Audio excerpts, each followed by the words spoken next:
sends away the strumpet's fire.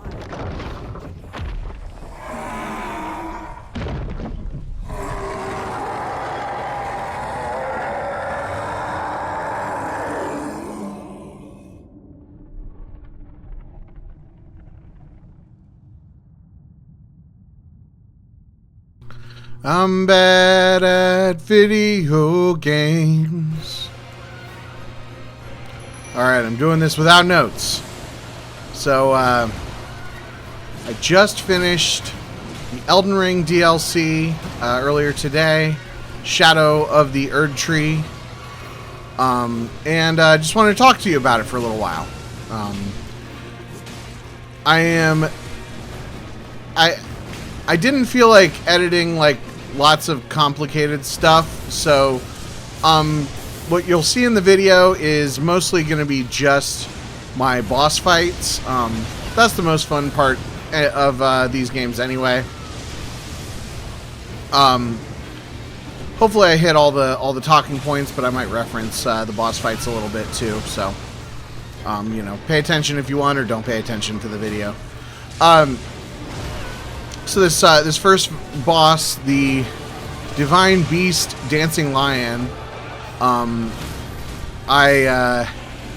had done a bunch of the like open world exploring and finding what we call the Erdtree fragments, and I was a little over leveled. As you saw there, I wiped him out pretty quickly. So let me just start. I don't have much to say about this boss fight, so let me just start with my background for Elden Ring. A few years ago, when it came out in 2022, I bought it like opening weekend. I've played other FromSoft games at that point. I think I had played Dark Souls and Sekiro. Possibly tried Bloodborne, not sure, but bounced off of Sekiro and Bloodborne and put a decent amount of time into Dark Souls, but it's like I knew eventually this stuff was going to click for me, but it hadn't clicked yet. Also, I'd heard this was going to be like a sprawling open world, and one of my favorite games of all time is Skyrim. But I loved Elden Ring. My game clock was at 237 hours when I loaded my save for the for this. So just you know, just loved that game. Loved the boss fights, the leveling up, a lot of stuff.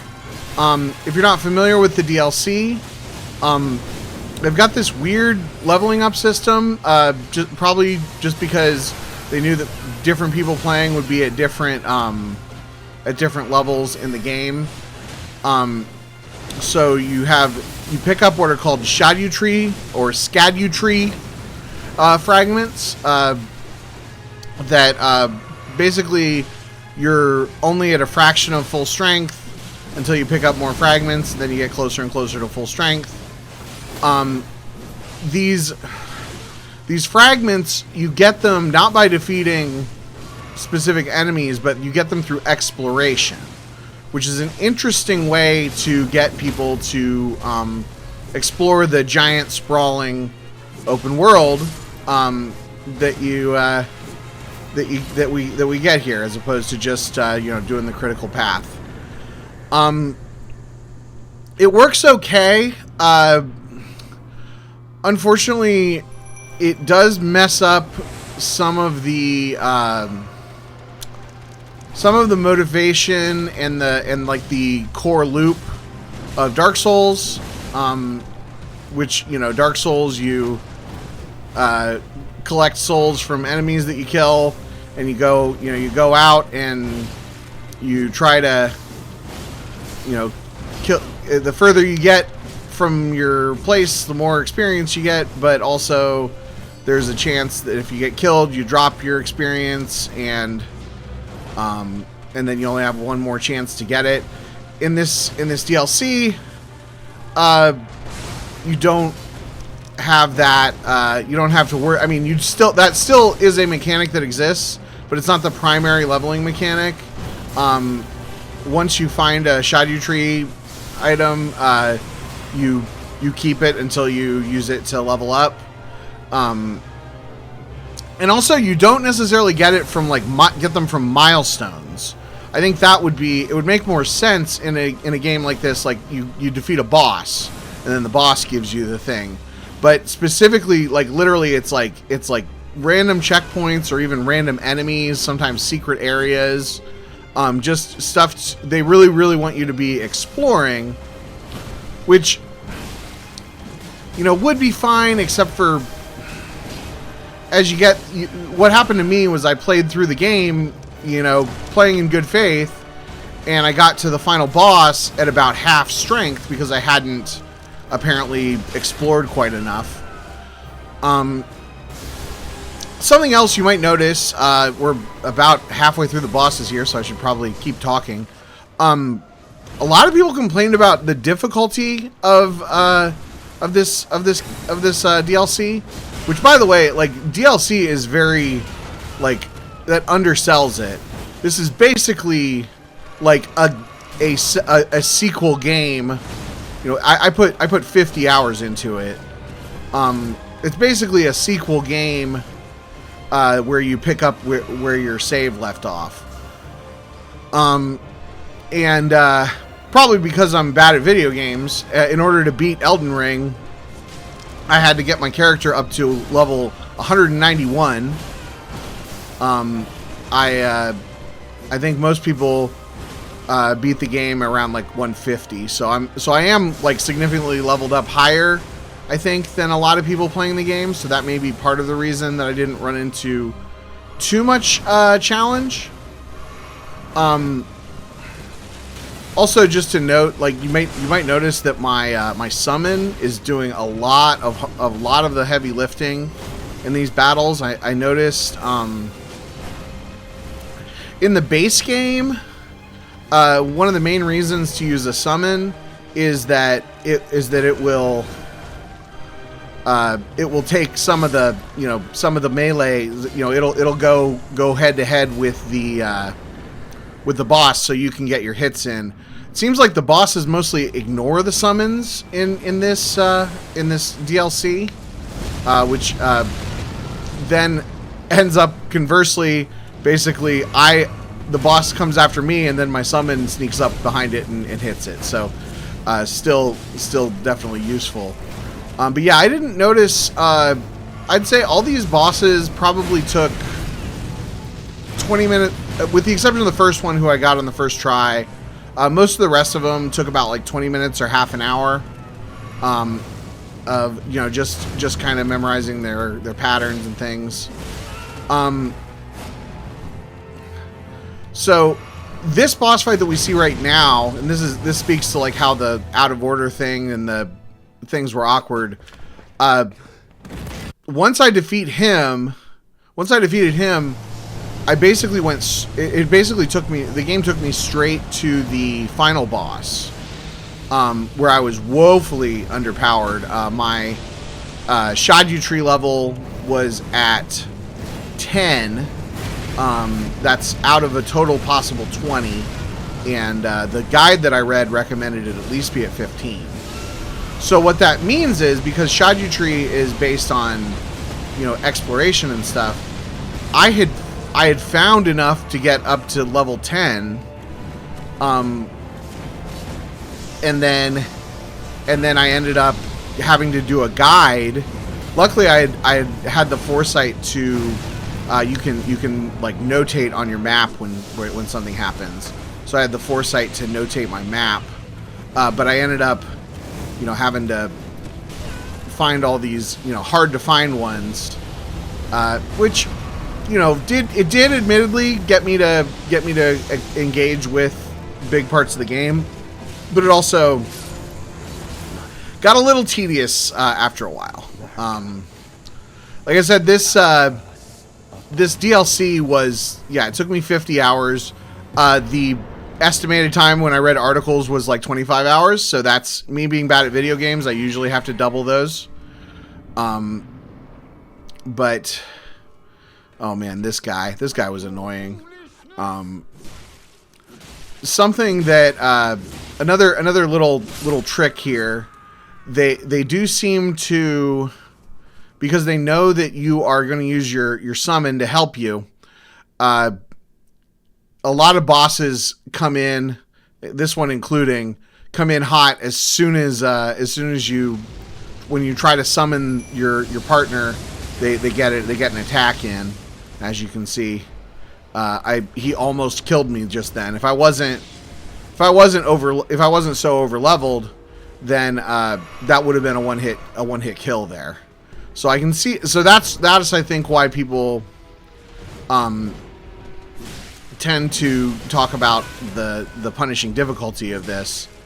My hit point stat is maxed out, as is my strength and dexterity, which are what scale for my weapon. And then over the course of playing, I did do a little bit of grinding my soul level, which took me from level 191 to level 231. And I maxed out my endurance as well. So like, I am the tankiest tank that you can possibly that ever tanked in this, and that's why I'm not dying in one hit.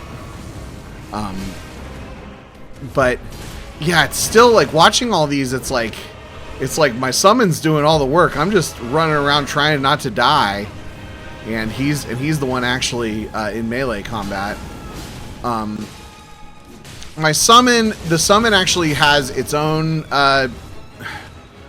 items that are like the Shadow Tree, the Shadow Tree things, and I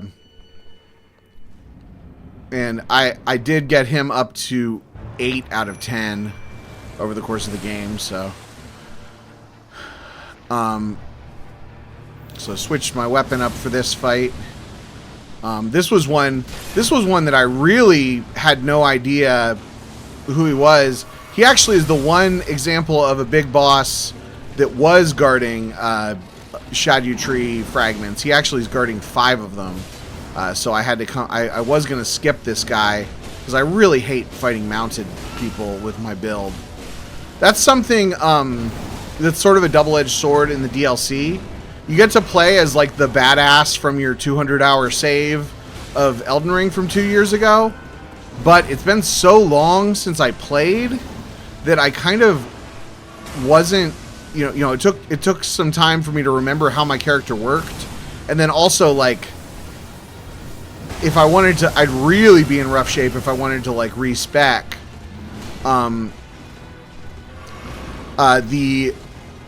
There's an item that you use to respec that there's a finite number of in the game, and in the base game I had 1 left, like total in the whole base game, because I respec'd a bunch of times in my original save trying to beat the final boss there, because the final boss in the base game is pretty rough.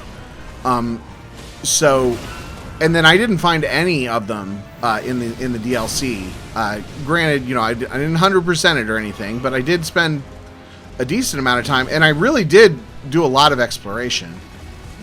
But yeah, so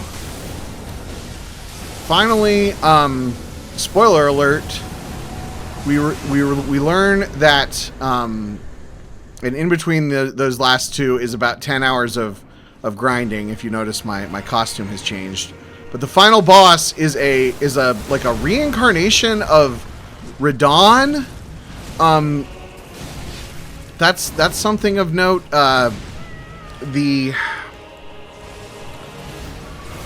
So it's a reincarnation of Radahn.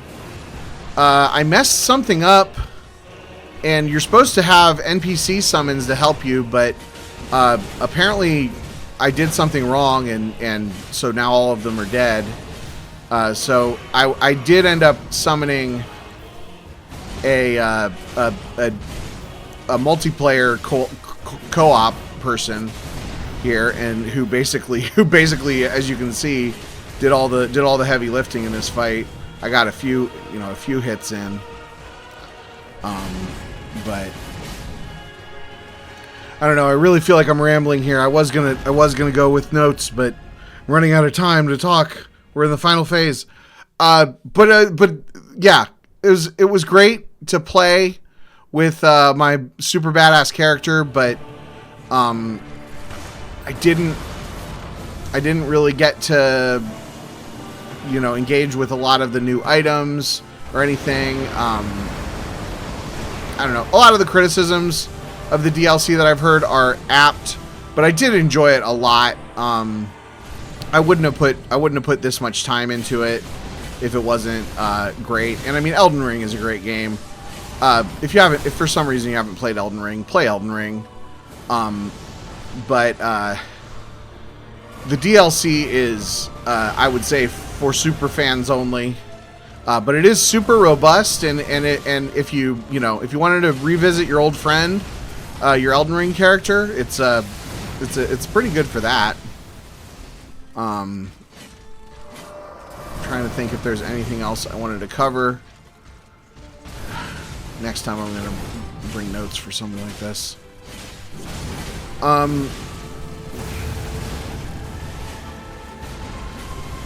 So, well, thanks for sticking around and watching as long as you have. We're gonna see the heartbreaking moment here in just a second. We got Radahn down solo. Oh, that's what I was gonna say. As much as I couldn't follow the story in the original base game, I have no idea what the story is here. I thought that I was following the goddess Marika, and then Michaela, and then I thought that Marika was a woman and Michaela was a man, but apparently, I think maybe one, I don't know. And yeah, as you can see, my partner there strikes the last blow and is doing some gestures, and I was trying to figure out how to do a gesture. Because I've never done a gesture before, because I've never done the cooperative multiplayer. Anyway, thanks for watching. Hopefully this was fun and informative and entertaining and stuff.